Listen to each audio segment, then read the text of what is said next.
We've talked about the 7 steps of the scale, and now of course we have to be aware of the fact that not only the 5th step has a 7th, but the 7th actually, if I can take that dust down, we discover that all the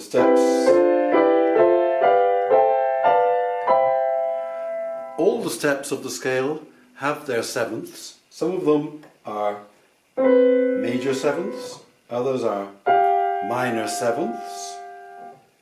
The most common by far are the 7th of the 2nd scale degree and the 5th scale degree. Now all 7ths are dissonances and they want to be solved. Quite the most traditional way of doing this is to use the 5th step going down. This also works from this position. That's what we call a resolution, and we're already beginning to see how harmony works because this gives a certain sense of satisfaction, a certain sense of relaxation. Now, some people will say, well, of course, this chord is perfectly all right. It's a consonance, and in jazz harmony it is. But I'm going to be talking about classical harmony first of all, and you won't find any of the classical composers using that as a consonance. For them, even if they use it, and Vivaldi uses it, it's always a dissonance that will be resolved with the 5th step down usually. It can also be resolved by going up 1 step. So that we get sequences like this: 5, 1, 4, goes to 7, 2 goes to 6, and so on, always going down 5 steps, or I can go up 1,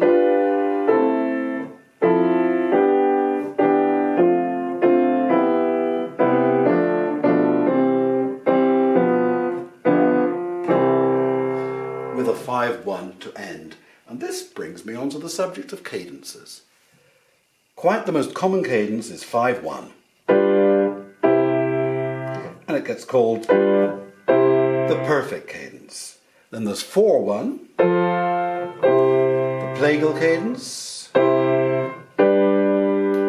the imperfect cadence, and 5-6, the interrupted cadence. Now you probably know this tune.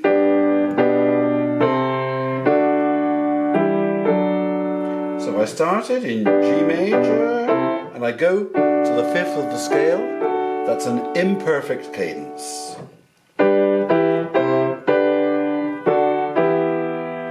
Now you may have thought I was going to play, that would have been a perfect cadence, 5-1, but instead I played 5-6, interrupting the phrase. And normally I can't actually end the piece there. It opens the door to the next phrase, which then does end in a perfect cadence. And so if I wanted to, I could actually end the piece there and ask the choir to sing an Amen on a plagal cadence. There are other cadences. I can have 7-1. Now, this is a bit of a problem because some people say only 5-1 is a perfect cadence. So what do we do with 7-1? Well, there are lots of explanations for that, and my life is too short to go into them all. So we'll just agree that it's a type of perfect cadence with something else that's not quite as perfect as that. The plagal cadence doesn't have to be 4-1. It could be 3-1, 2-1, but the main thing is it ends in 1 and it wasn't 5-1. So the imperfect cadence can end anywhere other than on 1. So that's on 4. So even an interrupted cadence is a sort of imperfect cadence as well. But typical about the interrupted cadence is we get something that we weren't expecting. And finally, on the subject of cadences, whatever do we do when we have cadences that don't end on root position chords. Now, by definition, this must be a perfect cadence because it was 5-1. But it doesn't have the same air of finality. Actually, when we get to this point, the definitions cease to help us and rather get in the way.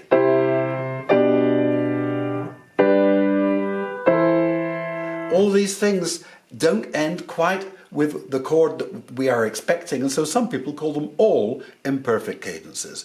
Other people use the definitions of the steps of the scale, and as I say, I'm not going to get involved with this type of argument. Good luck with that one. Before we go, let's just make sure we know the technical names of all of these steps. One is the tonic, the supertonic is 2, mediant, subdominant, dominant, submediant, leading note, and once again we have the tonic at the end. If that's too much for one go, make sure you know, please, tonic, subdominant, and dominant, and tonic once again. So my last exercise in major scales and major tonality is modulations. The most common modulation is from the tonic to the dominant. Now, what on earth do I mean by a modulation, and why isn't that just an imperfect cadence? A modulation means if I'm in C major, I introduce notes which are not in C major, like an F sharp.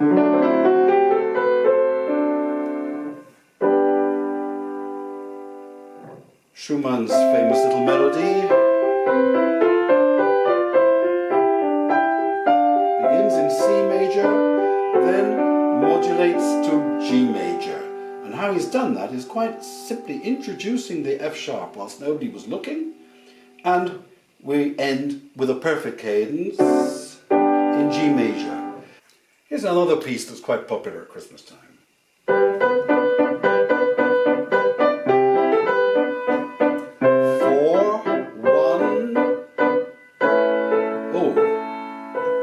Now here I have a C sharp, and there's no C sharp in G major, so I know that something funny is happening.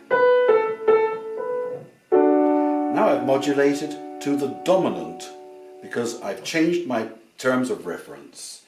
In D major, A7 is simply a perfect cadence. In D major, doesn't last very long, I go straight back to G major and that's it.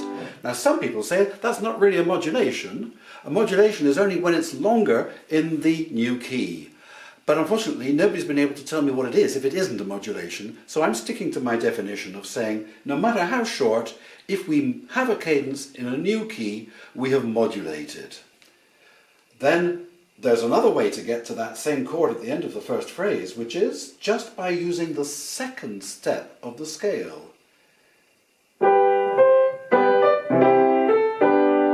And then I do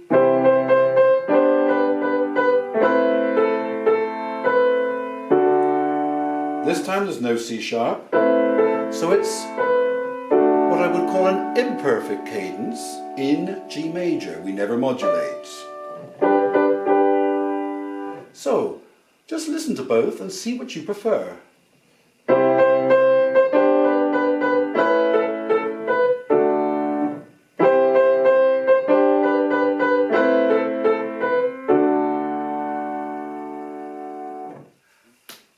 Congratulations, we've come to the end of chapter 1. In these first 4 talks, I've done the introduction to the major scale. We've found out about the cycle of fifths, 7 steps of the scale with their triads and their sevenths. We've talked about transposing, phrases end with cadences, and we've even talked about modulations. All of this material is going to be essential when we come to start looking closer at folk songs and composing a folk song. If you'd like a few exercises, please play the basic cadences, the 4 cadences in C, G, D and F major. Even if you're not a pianist, I think it's not too much to ask to try and get these 4 keys really sorted out at the piano. It'll make life so much easier for you. And then you can actually practice it by playing jingle bells in all 4 keys with a modulation to the dominant and with an imperfect cadence at the end of that phrase.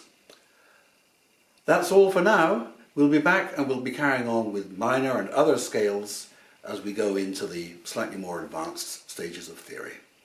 Thank you for joining me.